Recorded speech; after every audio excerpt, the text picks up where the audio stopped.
BTC वाले भैया YouTube channel में आप सभी का स्वागत है।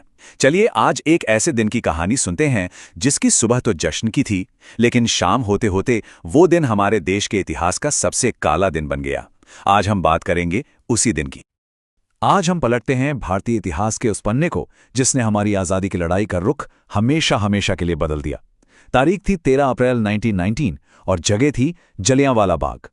चलिए साथ मिलकर समझते हैं कि उस दिन आखिर हुआ क्या था। तो देखिए, हर बड़ी कहानी की ना एक शुरुआत होती है, और इस दर्दनाक कहानी की शुरुआत हुई एक कानून से। एक ऐसा कानून जो इतना जालिम था कि लोगों ने उसे काला कानून का नाम दिया। साल था 1919 और फिजा में ना पहले से ही एक तनाव था।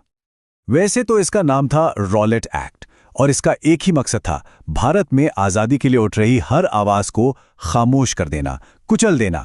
इस कानून के जरिए ब्रिटिश हुकूमत ने अपने हाथ में सारी ताकत ले ली थी कि वो किसी भी भारतीय को बिना कुछ कहे सुने जेल में डाल सकते थे। अब आप जरा सोचिए, ये कानून कितना खतरनाक था। मतलब बिना किसी सबूत के, बिना किसी मुकदमे के आपको जेल हो सकती थी।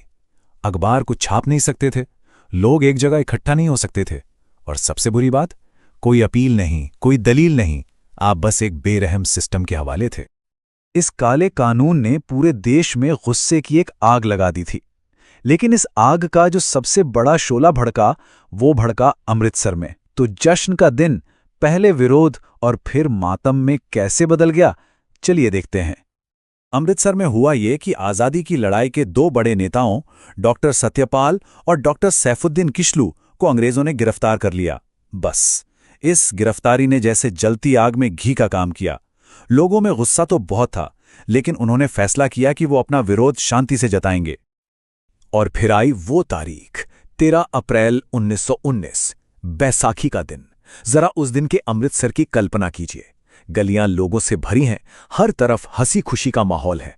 हजारों लोग, परिवार के परिवार, आसपास के गांवों से पंजाब का सबसे बड़ा त्योहार मनाने शहर आए थे। और ये बात समझना बहुत बहुत जरूरी है। उस भीड़ में जो लोग थे, उनमें से ज्यादातर को शहर में लगे मार्शल लॉ या किसी भी तरह के सियासी तनाव का कोई अंदाजा ही नहीं था। वो तो बस जश्न मनाने आए थे। उस भीड़ में महिलाएं थीं, छोटे छोटे बच्चे थे, बुजुर्ग थे, सब के सब निहत्थ थे। और फिर सब कुछ बदल गया। उस शांत जश्न के माहौल में दरिंदगी ने दस्तक दी। जनरल डायर अपनी फौजी टुकड़ी के साथ वहां आ पहुंचा, और अगले सिर्फ 10 मिनटों में उसने इतिहास का सबसे खूनी पन्ना लिख डाला। जनरल रेजिनाल्ड डायर 90 सैनिकों के साथ जलियांवाला बाग में घुसा। अब ये कोई खुला पार्क नहीं था, ये एक ऐसी जगह थी जो चारों तरफ से ऊंची दीवारों से घिरी थी, और बाहर निकलने का सिर्फ एक पतला सा रास्ता था। एक ऐसा रास्ता जिसे डायर के सैनिकों ने आते ही बंद कर दिया। लोग अब चारों तरफ से फंस चुके थे एक जाल में। बिना कोई चेतावनी दिए, बिना लोगों को हटने का एक मौका दिए, जनरल डायर का सिर्फ एक ठंडा और क्रूर आदेश गूंजा, फायर। और फिर जो शुरू हुआ वो नरक से कम नहीं था। पूरे 10 मिनट लगातार गोलियों की बौछार होती रही। कुल 1650 गोलियां उन बेकसूर निहत्थे लोगों पर चलाई गईं। गोलियां तब तक चलती रहीं जब तक कि सिपाहियों के पास गोलियां खत्म नहीं हो गई। चारों तरफ चीख पुकार और भगदड़ मच गई। लोग जान बचाने के लिए भाग रहे थे। गोलियों से बचने की उस डेस्परेट कोशिश में न जाने कितने लोग बाग में मौजूद इकलौते कुएं में कूद गए। बाद में उसी एक कुएं से 120 से ज्यादा शव निकाले गए। तो उस दिन असल में कितने लोग शहीद हुए, इसका सच शायद हम कभी नहीं जान पाएंगे। ब्रिटिश सरकार ने कहा सिर्फ 379 मौतें हुईं, लेकिन हमारे नेताओं का अनुमान था कि यह आंकड़ा 1000 से भी कहीं ज्यादा था। सच को हमेशा की तरह झूठ के पर्दे के पीछे छिपा दिया गया।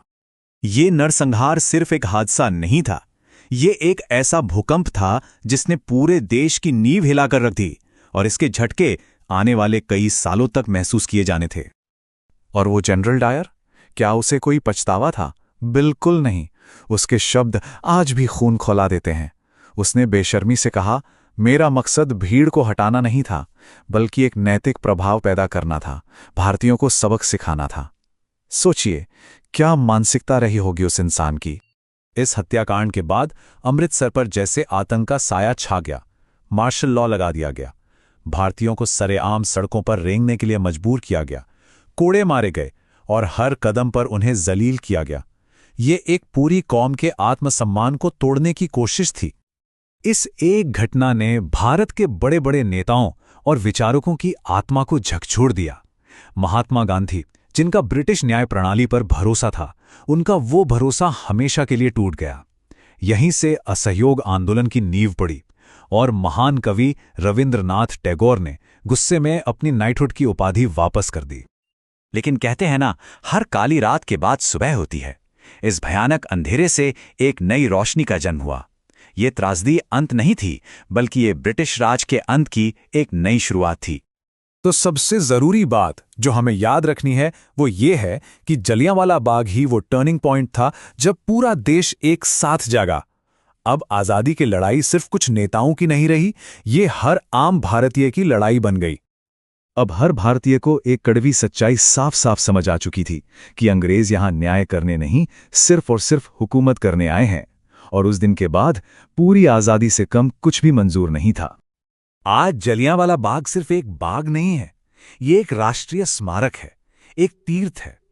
वहां बना शहीद स्तंभ उन कुर्बानियों की याद दिलाता है। दीवारों पर गोलियों के निशान आज भी उस दरिंदगी की कहानी सुनाते हैं।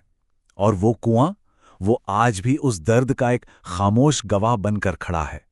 आखिर में बस इतना याद रखना जरूरी है कि उन शहीदों का खून बेकार नहीं गया। उनका वही बलिदान 1947 में हमें मिली आज़ादी की नींव बना। उनकी कहानी हमें यह सिखाती है कि हम अपनी आज़ादी को कभी हल्के में ना लें। ऐसे ही और वीडियोस के लिए बीटीसी वाले भैया यूट्यूब चैनल को सब्सक्राइब जरूर करें। मिलते हैं अगले वीडियो में, तब तक के लिए टाटा बाय, नमस्कार।